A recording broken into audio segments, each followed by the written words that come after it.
من يهده الله فلا مضل له ومن يضلل فلا هادي له أشهد أن لا إله إلا الله وحده لا شريك له وأشهد أن محمدا عبده ورسوله قال الله تعالى في القرآن الكريم يا أيها الذين آمنوا اتقوا الله حق تقاته ولا تموتن إلا وأنتم مسلمون يا أيها الناس اتقوا ربكم الذي خلقكم من نفس واحدة وخلق منها زوجها وبث منهما رجالا كثيرا ونساء واتقوا الله الذي تساءلون به والأرحام إن الله كان عليكم رقيبا يا أيها الذين آمنوا اتقوا الله وقولوا قولا سديدا يصلح لكم أعمالكم ويغفر لكم ذنوبكم ومن يطع الله ورسوله فقد فاز فوزا عظيما أما بعد فإن أصدق الحديث كتاب الله وخير الهدي هدي محمد صلى الله عليه وسلم وشر الأمور محدثاتها وكل محدثة بدعة وكل بدعة ضلالة وكل ضلالة في النار. Jamaah rahimani wa rahimakumullah. Alhamdulillah, monggo kita ambali malih sami syukur dhateng Allah Subhanahu wa taala awit nikmat ingkang sampun kita sedaya tampi saking Allah Subhanahu wa taala. Nikmat iman, nikmat Islam, nikmat sehat, lan nikmat wonten ing dalu menika kita saged kempal wonten panggenan ingkang barokah, majelis ilmu. Kados dene ngendikanipun Nabi, idza marartum biriyadil jannah farta'u. Idza marartum biriyadil jannah farta'u. Menawa sira kabeh nglewati kebun swarga, ya, kebun-kebun swarga, farta'u, pramila kedah napa mampira. Lajeng para sahabat wonten ingkang tanglet, wa mariyadul jannah ya Rasulullah, napa ingkang dipun sebat kebun swarga punika wau wahai Rasulullah? Maka Rasulullah ngendikaken apa? Hilaqul dzikr, majelis atau halaqah zikir ingkang ngemutaken kula panjenengan sami dhateng Allah Subhanahu wa taala. Mugi-mugi amal kula panjenengan sami dipun tampi kalian Allah Subhanahu wa taala. Sholawat salam mugi katur dumateng Kanjeng Nabi Muhammad sallallahu alaihi wasallam, para sahabat, para keluarga, lan ugi umatipun ingkang nindakaken dawuhipun sunah-sunahipun Kanjeng Nabi Muhammad sallallahu alaihi wasallam. Jamaah rahimani wa rahimakumullah, insyaallah wonten ing dalu menika kita lajengaken pembahasan kitab fikih muyassar ingkang sampun dugi bab utawi kitabul janaiz, bab ingkang bahas ilmu-ilmu tentang jenazah. Ingkang kala wingi sampun kita bahas pripun anggenipun kita sedaya kedah memandikan jenazah, nyuceni jenazah. Lajeng pripun kita sedaya kedah mengkafani jenazah.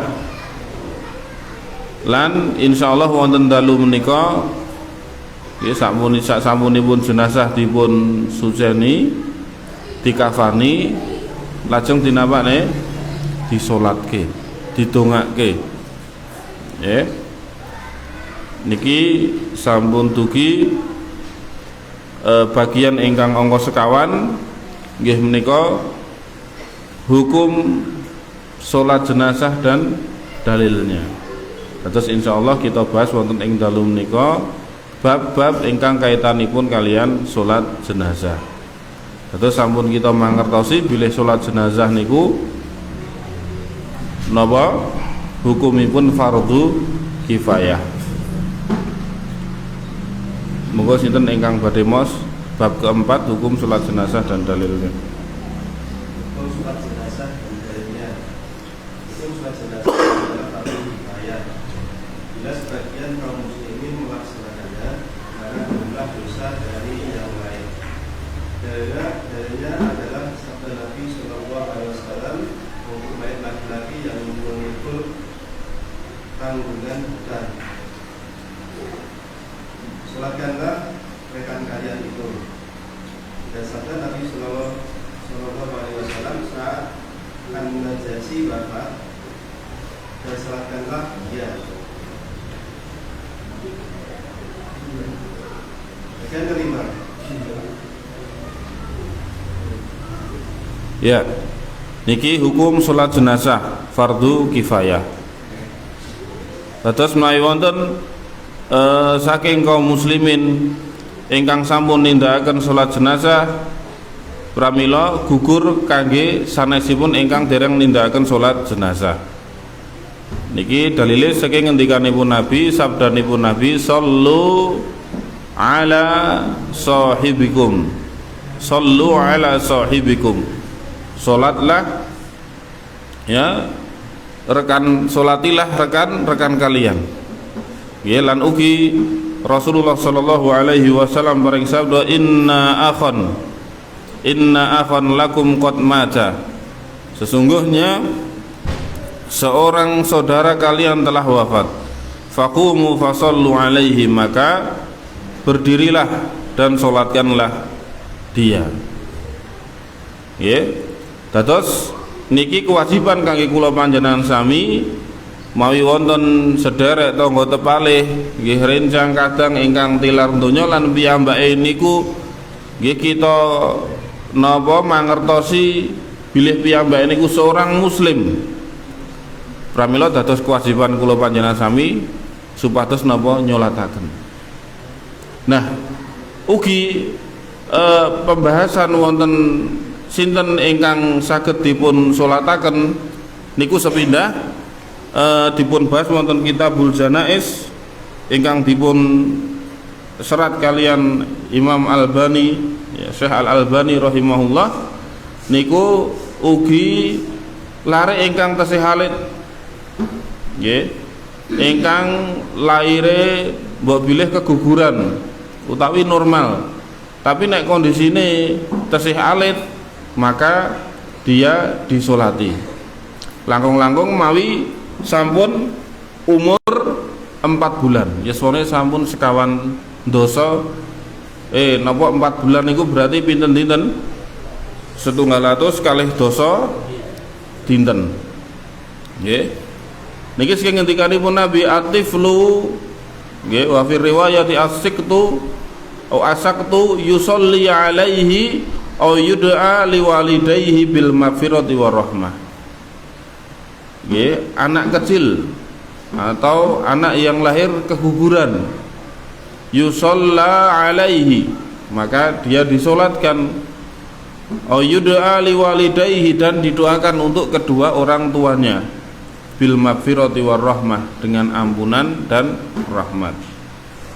Nggih, dados mawi ada anak kecil yang keguguran dan umurnya sudah 4 bulan, maka disunahkan ya untuk disyariatkan untuk disolatkan.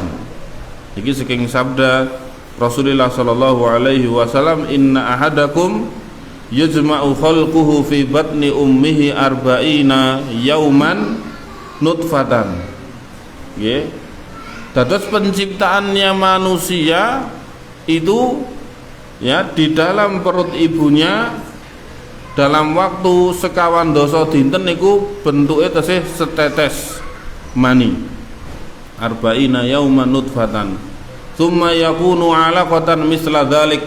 Lajeng mengke nek pun sekawan dosa dinten melih wujude berubah dados 'alaqah, segumpal darah. Tsumma yakunu mudghatan misla dzalik, mengke nek pun sekawan dosa dinten melih wujude niku pun dados segumpal daging. Nggih. Lajeng napa wa yu'maru wa yursalu ilaihil malak. Lajeng Allah Subhanahu wa taala ngutus malaikat. Ya. Wa yu'maru bi arba'i kalimat. Lajeng napa dipun perintahaken supados menuliskan 4 perkara. Napa niku bikat birizkihi? Tulisan kanggo janin iki nggih rezekine. Jatah rezekine niku sampun ditulis. Nggih wa ajalihi, ajalnya, umurnya, sesuk urip ketuk umur pira niku sampun ditulis. Nggih, kula panjenengan sami niku sampun ditulis ning mboten ngerti kapan ajeng dipundhut. Niku hikmahe kita tidak tahu kapan tanggal matinya supaya kita apa? Siap-siap. Nggih, mboten meremehkan. Benten kalau tanggal lahir, tempat tanggal lahir ditulis ten KTP, tapi nek tempat tanggal meninggal tidak ditulis. Nggih. Nek ditulis penaan saged siap-siap. Ya berarti masa aktifku tinggal sebulan lagi. Saged diisi ulang niku nek pulsa. Nggih nek umur mboten saged. Nggih, tapi napa saged bertambah dengan kebaikan. Ya. Wa amalihi, dan juga akan ditulis amal perbuatannya. Wa saqiyun au sa'idun, apakah dia menjadi orang yang bahagia atau yang susah, itu sudah dituliskan oleh Allah Subhanahu wa taala. Pramila janin atau bayi yang lahir kalau umurnya sudah 4 bulan maka disyariatkan untuk disolatkan sebagaimana sabda Rasulullah tadi, ya yusalla alaihi ayyud'a liwalidayhi bil maghfirati war rahmah. Disolatkan dan didoakan untuk kedua orang tuanya supaya mendapatkan ampunan dan kasih sayang atau rahmat dari Allah. Lajeng ingkang angka kalih ugi ingkang kedah dipun salataken sinten niku wong-wong ingkang mati atau meninggal dalam keadaan berjihad, mati syahid. Nggih, kados dene Nabi Muhammad sallallahu alaihi wasallam nyolataken dhateng Hamzah nalika perang Uhud. Lajeng ingkang angka 3 ugi nyolataken piyantun ingkang kenging hukuman had. Hukuman had niku dinamane nggih di hukuman pidana nek wonten hukum Islam utawi ten Saudi nika enten hukum kisos, enten hukum rajam. Kados niki kedadian wonten zamanipun Kanjeng Nabi. Ada seorang wanita menghadap Nabi, ya, mengaku telah berzina dan dia bertobat minta apa dirajam. Ya, tapi kondisi wanita ini nopo sedang hamil. Maka disuruh pulang. Ya, pulang nanti kalau sudah lahir baru dilaksanakan hukuman ini. Lajeng nopo begitu sudah tiba waktunya maka wanita ini dirajam. Lajeng napa Kanjeng Nabi ajeng nyolataken nggih wanita ini yang telah dirajam ini. Lajeng Umar protes. Umar radhiyallahu anhu protes, loh Nabi niki kan meninggal karena dirajam. Dia kan telah berzina, melakukan dosa. Ya. Tapi kata Rasulullah apa? Dia telah bertobat. Yang apabila tobatnya ini dibagikan kepada 70 penduduk Madinah, ya, maka akan mencukupinya atau tidak akan mencukupinya. Ini kata Rasulullah. Ya. Jadi orang yang terkena hukuman had baik kisos atau rajam maka tetap dia disolatkan, didoakan. Lajeng ingkang angka 3 napa? Mensolati orang nomor sekawan, mensolati orang yang suka bermaksiat. Ya. Selama dia muslim tetapi dia suka bermaksiat niku napa disolatkan, ya. Tetapi napa kangge imam itu sebaiknya tidak mensolatkan untuk pembelajaran, tapi biar yang menyolatkan apa? Orang lain. Ya. Hanya ulama sebaiknya tidak menyolatkan jenazah tersebut, atau orang-orang yang paham agama tidak menyolatkan jenazah tersebut, biar yang menyolatkan orang lain sebagai apa? Sebagai pembelajaran. Nggih kados dene ada salah seorang sahabat yang mengabarkan kepada Rasulullah, Rasulullah solatilah fulan. Apakah dia sudah meninggal? Sudah. Lalu Rasulullah bersabda dia belum meninggal, dia belum wafat. Kemudian dilihat lagi. Sampai akhirnya yang ketiga kalinya dia menghadap ke Rasulullah, apakah dia sudah meninggal? Iya, saya sudah meninggal. Kenapa? Yakin Anda sudah meninggal? Kata sahabat ini menjelaskan dia meninggal karena bunuh diri dengan anak panah. Ya, bunuh diri dengan anak panah sehingga dia sudah meninggal. Yakin bahwa fulan telah meninggal. Maka Rasulullah bersabda apa? Idzan la usolli alaihi. Kalau begitu saya tidak akan menyolatkannya. Ya, ini Rasulullah tidak menyolatkan, tetapi mungkin sahabat yang lainnya juga menyolatkan. Begitu juga ketika Rasulullah Shallallahu Alaihi Wasallam ya ada salah seorang sahabat yang wafat. Kemudian Rasulullah memerintahkan sallu ala sahibikum. Kata sini hadis wonten nginggil wae. Sallu ala sahibikum. Salatilah jenazah sahabat kalian ini atau rekan kalian, teman kalian. Ya. Nah, dengan para sahabat bingung lho kok Rasulullah mboten purun nyolatke jenazah menika. Sebabnya napa? Inna sahibakum dhalla fi sabilillah. Karena sahabatmu ini yang satu ini dia telah melakukan nguntet nek basa Jawane niku. Nguntet niku napa? Ya, mengambil dari beberapa harta rampasan perang yang jumlahnya kalau dihitung itu ditakar sekitar 2 dirham. Ya, maka Rasulullah tidak mau mensulatkan. Ya. Dados mawi ada pelaku maksiat yang dia meninggal dunia dan dia masih seorang muslim, maka tetap disolatkan. Tetapi untuk para ulama ya, untuk kiai atau imam setempat untuk tidak menyolatkan sebagai pembelajaran ya, sebagai pembelajaran. Kados ini Kanjeng Nabi Muhammad Shallallahu Alaihi Wasallam tidak menyolatkan sahabat yang bunuh diri dan juga tidak menyolatkan sahabat yang dia melakukan mengambil beberapa dari harta rampasan perang. Nah, lan ugi jamaah rahimani wa rahimakumullah, pripun mawi wonten jenazah utami mayit sing piyambake niku napa mboten nindakake salat blas sama sekali. Nggih, ora tahu salat. Nggih. Jumatan ora tahu ketok ning masjid. Nggih. Idul Fitri napa melih gitu. Idul Fitri ora ketok napa melih Jumatan. Maka kalau dia kondisinya seperti ini tidak disolatkan. Nggih. Tapi kalau wonten seorang muslim yang dia mungkin kala-kala tesih ketok ten masjid, nggih. Jadi dia tidak sholat tetapi dia masih meyakini kalau sholat itu hukumnya napa? Wajib. Ya. Itu kita boleh menyolatkan. Ya.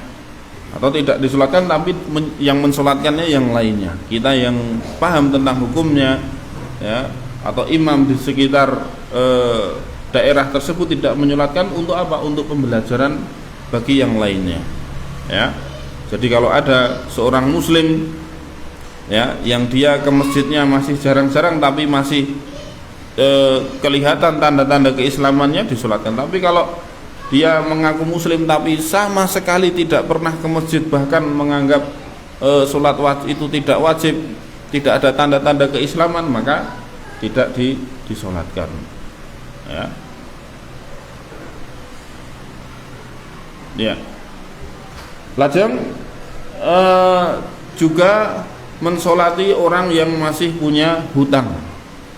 Karena Rasulullah Shallallahu Alaihi Wasallam itu tidak mau mensolati orang sing isih duwe utang. Ya, ditanya, punya utang enggak? Ya, punya. Ya, atau kalau dia punya utang dan tidak ada harta yang untuk membayarkannya, maka boleh disolatkan. Ya. Bahkan Rasulullah tidak mau mensolatkan orang yang punya hutang sampai hutangnya itu ada yang menanggung. Ya. Tapi niki napa dilihat kondisi, kalau dia memang orang miskin, hutang, terus nggak ada harta yang ditinggalkan, maka tetap disolatkan, ya, untuk disolatkan. Lajeng ugi mensolatkan jenazah yang sudah dikubur, ya. Mungkin saudara meninggal di luar kota, ajeng takziah telat, ya, maka kita diperbolehkan untuk mensolatkannya di mana? Di kuburan atau di makam. Sebab niki napa terjadi di zaman Rasulullah sallallahu alaihi wasallam. Ya, Rasulullah nate napa menjenguk orang yang sakit kemudian meninggal atau wafat, dan Rasulullah tidak diberitahu, tidak dikabari. Loh, kenapa saya tidak dikabari? Waktu itu kejadiannya malam hari, wahai Rasulullah, terus kami tidak ingin mengganggu, ya, di waktu malam hari, ya. Kemudian Rasulullah minta ditunjukkan ke makamnya, kuburannya, lalu mensolatkan. Begitu juga kejadian ketika ada seorang wanita berkulit hitam, ya, ingkang napa tugasnya seneng ngresiki masjid. Nggih, wonten riwayat sanesipun napa dia senang mengambil sampah atau mengambil dedaunan, batang-batang daun. Kemudian meninggal dunia dan Rasulullah tidak mengetahuinya.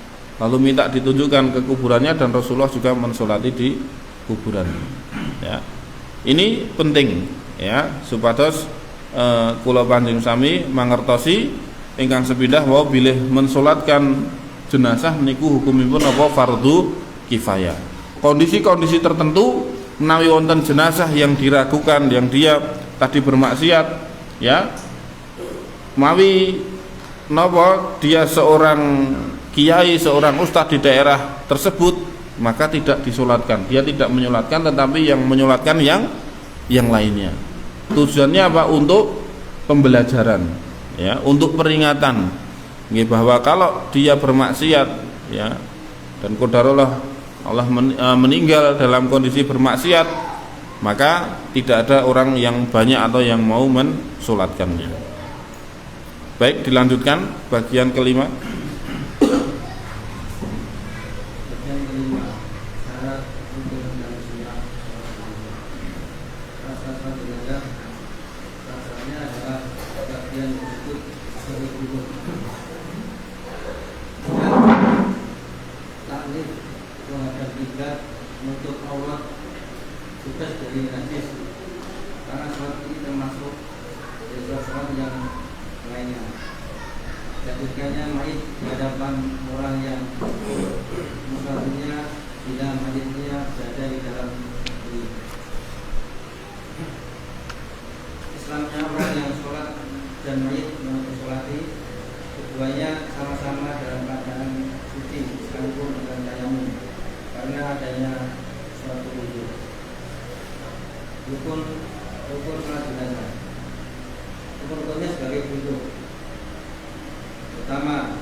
berdoa untuk diri sendiri dan kaum muslimin serta memberikan kepada.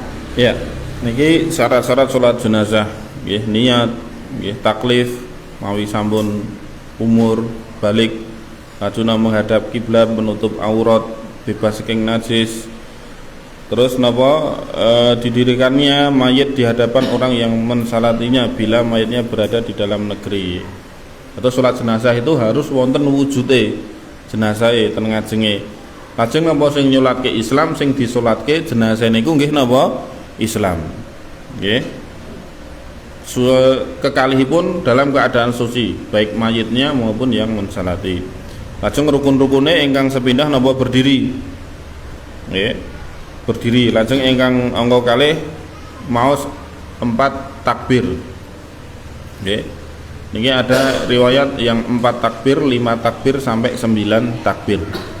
Ketiga mau surat Al-Fatihah. Saking hadis ingkang umum la sholata liman lam yaqra bi ummil Qur'an. Mboten wonten salat kangge wong sing mboten maos umul Qur'an nggih menika surat Al-Fatihah. Lajeng ingkang angka sekawan maos selawat. Nggih. Mau selawat Allahumma sholli ala Muhammad wa Allahumma sholli ala Muhammad wa ala ali Muhammad kama shollaita ala Ibrahim wa ala ali Ibrahim lan sak terusipun. Lajeng doa kagem mayit Allahumma ighfir lahu warhamhu nggih. Lajeng napa sak sampunipun doa ingkang angka 6 nggih nika ngucapne salam nggih. Lajeng ingkang angka 7 nggih menika berurutan kedah urut. Nah, sunah-sunah salat jenazah wonten mriki dipun sebataken nggih menika mengangkat kedua tangan bersama setiap kali takbir. Nggih, 4 kali takbir niku mengangkat tangan. Lajeng napa maos ta'awud. Saderenge maos surat Al-Fatihah. Nggih, lajeng napa berdoa untuk diri sendiri dan ugi untuk kaum muslimin. Nah, jamaah rahimani wa rahimakumullah yang diperhatikan juga napa bilih salat jenazah niku dilaksanakan secara napa berjamaah. Nggih ngendikane Ibu Nabi sallu kama raaitumuni usolli. Nggih, jumlah minimalnya pinten 3 orang. Nggih, jumlahnya 3 orang. Sebab wonten hadis ingkang ngendikaken mekaten, nggih, jumlahnya 3 orang. Niki hadis Abdullah bin Abi Thalhah. Nabi mensalati jenazah, nggih, posisine Nabi wonten ngajeng, lajeng Abu Thalhah wonten makmum, nggih, di belakangnya, kemudian Ummu Sulaim di belakangnya. Jumlahnya 3. Lajeng napa memperbanyak dianjurkan memperbanyak jumlah jamaah. Nggih. Niku dados wau ingkang sepindah kedah berjamaah ingkang nek salate kiyambak nek mboten wonten liyane mboten makmume nggih. Kiyambak mboten napa-napa. Tapi ingkang langkung sae berjamaah nenggo liyane bareng-bareng. Walaupun sendiri juga boleh. Nggih, jumlah minimal 3 orang. Terus nek misalnya namung kalih, boleh liyane mboten wonten. Nggih. Itu nek misalnya 2 orang posisi imam dan makmumnya tidak sejajar tapi imam di depan, makmum di belakang. Nggih. Terus napa dianjurkan memperbanyak jumlah jamaah. Rasulullah ngendikaken, "Ma min mayyitin tusolli alaihi ummatun minal muslimina nggih yablughuna mi'atan." Wonten jenazah mayit ingkang dipun salataken kalian umat saking kaum muslimin sing nyolat niku jumlahe ngantos dugi 100. Disolatke wong cacahe pinten? 100. Kulluhum yasfa'una lahu, maka semuanya itu akan memberikan mawi sedanten 100 wau paring syafaat illa sufi'u fi, kecuali syafaatnya itu akan diterima oleh Allah. Nggih. Lajeng misale mboten ngantos 100. Makene ming sithik. Nggih. Lajeng wonten hadis yang lebih sedikit dari 100 pinten 40. Ma min rajulin muslimin, seorang muslim yang meninggal dunia yamutu fayaqumu ala janazatihi, lajeng yang nyolatke jenazah niku arbauna rajulan, 40 orang, la yusyrikuna billahi syai'an, yang 40 orang tadi tidak mensekutukan Allah. illa syafa'uhumullahu fi, kecuali Allah akan memberikan syafaatnya. Nggih. Dados penting kula panjenengan sami pados lingkungan sing sae, sing jamaah sae, mboten mensekutukan Allah napa melih sing nyolatke kathah. Nggih. Lajeng napa disunahkan membuat 3 shaf. Walaupun misalnya sing salat sing nyolatke niku namung wong 7. Jadi wong 7 ku ampun setunggal terus jejer 6 makmume mboten, tapi napa 7 niku digawe 3. Berarti pinten? Nggih. 3 kalih napa niki saking hadis Rasulullah sallallahu alaihi wasallam. Nggih. Ma min muslimin yamutu fayusalli alaihi salasata sufufin minal muslimina ila aujaba. Kalau ada yang meninggal disolatkan ya oleh kaum muslimin yang jumlahnya 3 shaf, maka akan dikabulkan atau diampuni ya dosanya. Ya, makanya ini sunnah. Kadang kalau imam sholat jenazah yang paham, dia akan mengarahkan jamaahnya untuk membuat 3 shaf. Ya. Sinause jumlahnya namung 6. 7 kali imame loro tadi telu. Ini sunnah ya. Nah Rasulullah sallallahu alaihi wasallam juga bersabda ala janazatin wa ma'hu ya, jenazah yang ada 7 orang yang mensolatkan. Nggih. Maka faja'ala salasatan shaffan, dijadikan ingkang ngajeng niku 3 shaf, ingkang nomor kalih 2 shaf 3 makmum, 2 makmum, 2 makmum. Jadi ini berapa? 7 sama imam. Terus kalau jenazahnya laki-laki dia berdiri, imamnya berdiri di mana? Kalau laki-laki di kepalanya. Kalau jenazahnya muslimah berdiri di dada atau perutnya. Niki posisi imam ketika mensolatkan jenazah. Niki jamaah rahimani wa rahimakumullah, mugi-mugi manfaat kangge kula panjenengan sami. Kirang langkungipun kula nyuwun pangapunten. Subhanakallahumma wa bihamdika asyhadu alla ilaha illa anta astaghfiruka wa atubu ilaik. Assalamualaikum warahmatullahi wabarakatuh.